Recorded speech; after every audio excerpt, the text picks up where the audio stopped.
Maybe you want to explain what's going on with this U.S. manufacturing orders. This is quite a headline.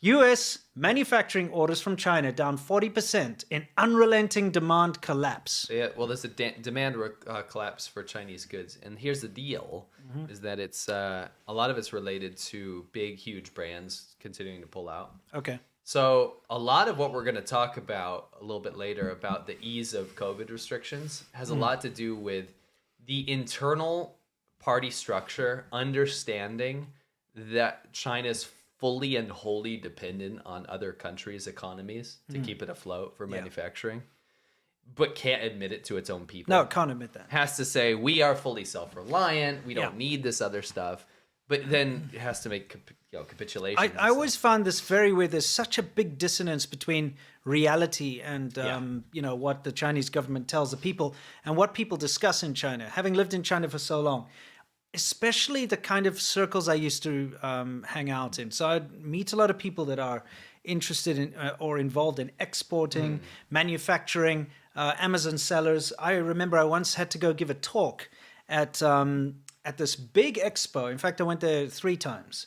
And there was this big expo, which was about like cross-border business and all that kind of stuff. And I remember sitting there while people were basically going up and giving seminars on how to game Amazon, game the system, because Chinese suppliers, it's so easy for them to put out fake reviews and it's so easy for them to connect directly with the factories and undermine like actual legitimate Amazon sellers overseas. Most of Amazon's runs like that. Yeah, I think now over 50-60% of all Amazon sellers are coming out of China. Yeah.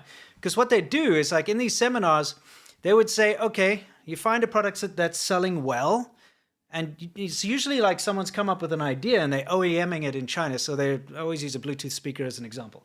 Someone's selling a very successful Bluetooth speaker.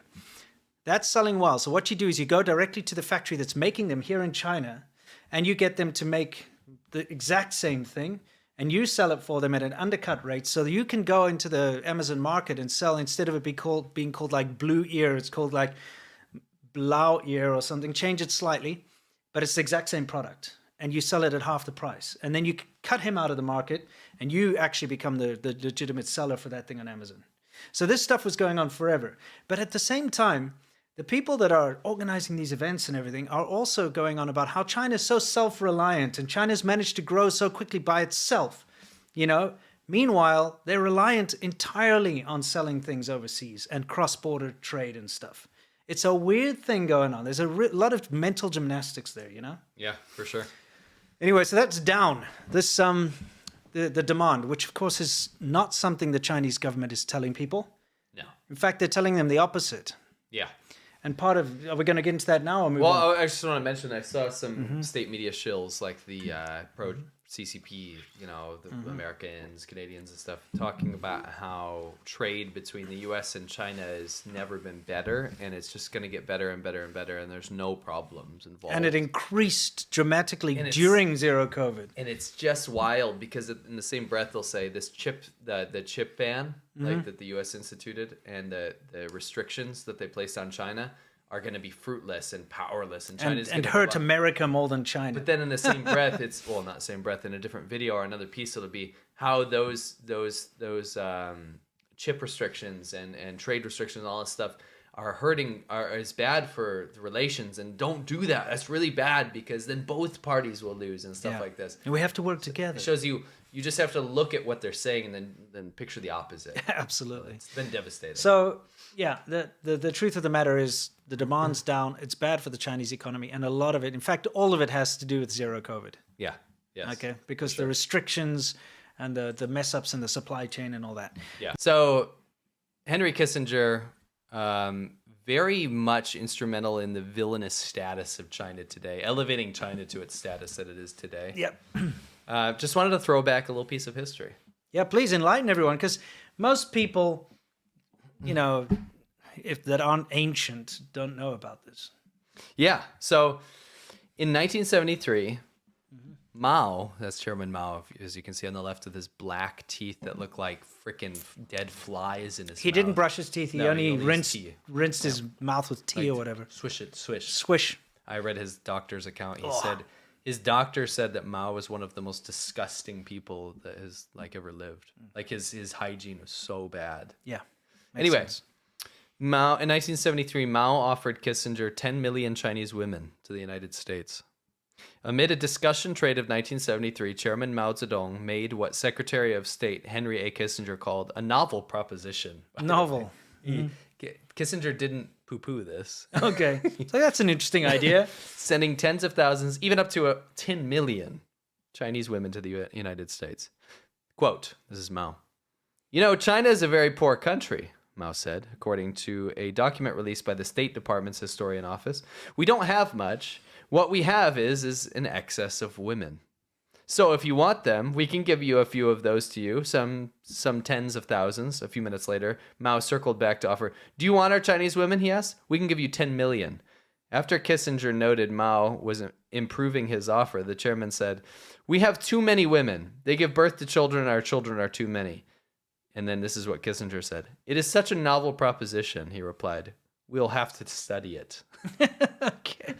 I just wanted to throw that out there. So human trafficking, basically. This is like the great human trafficking deal in 1973, which thank goodness never transpired because that is the most disgusting thing I've ever heard in my life. Yeah, women hold up half the sky, remember? Apparently, because Mao is often quoted by a lot of people, just probably not even maliciously, as being some sort of feminist, and he quite literally offered 10 million Chinese women as a gift. Yeah, to like sell them. To sell them. Yeah, to diplomacy. the USA. Yeah.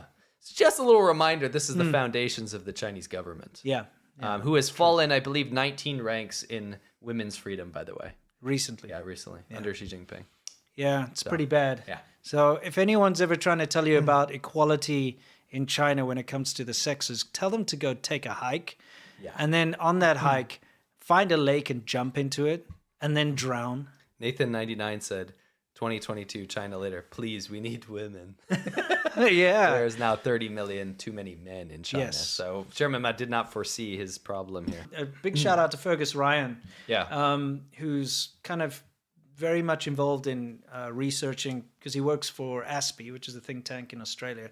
And he researches a lot of the goings on when it comes to the Chinese government. Yeah, now, his stuff's great. By the way, Zhao Lijian, Wolf Warrior. He's this guy. The projection guy, right? Yes.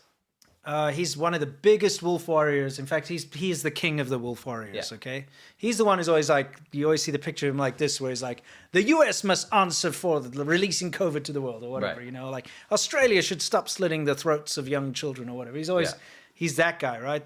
He's a very obnoxious individual. So his wife, first of all, has been touring around Germany and taking photos of... Like, wow, admiring Germany's countryside. Yeah, and at the same time blaming foreign forces for the protest, by the way. Yeah. But she sent a request to Elon Musk to have her Twitter account unbanned, and it was unbanned. This is not what I want to see happening. No.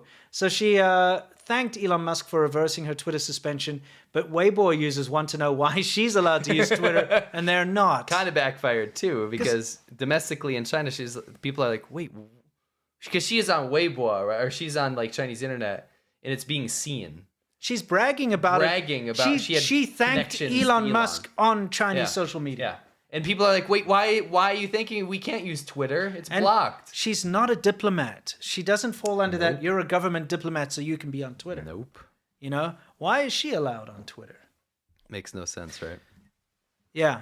By the way, it's illegal to use a VPN in China for the average pleb. Yep. And everybody who says that's not true, I've got actual... We did. We showed it last time. And we showed the document. And we've got cases where people have been fined, where people have, had court trouble because of it, actually have that. So it's really true. It's not some made-up shit. The thing is, the people that are normally saying, oh, it's fine, are usually foreigners. And for foreigners, it is fine. Yeah. Foreigners are allowed, just like foreigners, the one-child policy never applied to foreigners. Yeah. You could have as many kids as you want, even with a Chinese local, which I think is unfair. And a bad example to set if you're one of those people who love China so much. Why is it that you get the privilege of having more kids where a local can't type thing? You know what I mean? For sure. It's it's okay for foreigners to use VPNs because they are foreigners. They're not Chinese. Correct. And the law is for Chinese people. So it's always those people. They're like, cry about it. Go get it in the App Store or whatever. It's because they're foreigners and the law doesn't apply to them. Yes. So they think because it doesn't apply to them, it doesn't apply to everyone. That's not true. You're just too dumb to realize the law that applies to local people is not applying to you. Yeah. You dumbasses. Yeah. Amnesty hacked. Beijing. Amnesty hacked, sure. Beijing hacked Amnesty International Canada. Like, I mean, if you want to know what a villain, like a cartoon villain stroking a cat on the lap is with an eye patch or something, that's the Chinese government. I mean, who hacks Amnesty? What did they do that for? To find dissidents' names? What do you think they did it for? Yeah. I mean, just think about it, right? You know, when you want amnesty, the last thing you want is all your personal details leaked out to the Chinese government. China is today's, I don't know how to put this more strongly. It is our modern equivalent of a real world villain country. Yeah. It's the world's villain right now, not the people of China, the government, which dictates how it approaches the rest of the world. Yeah. The Chinese government's really effed up.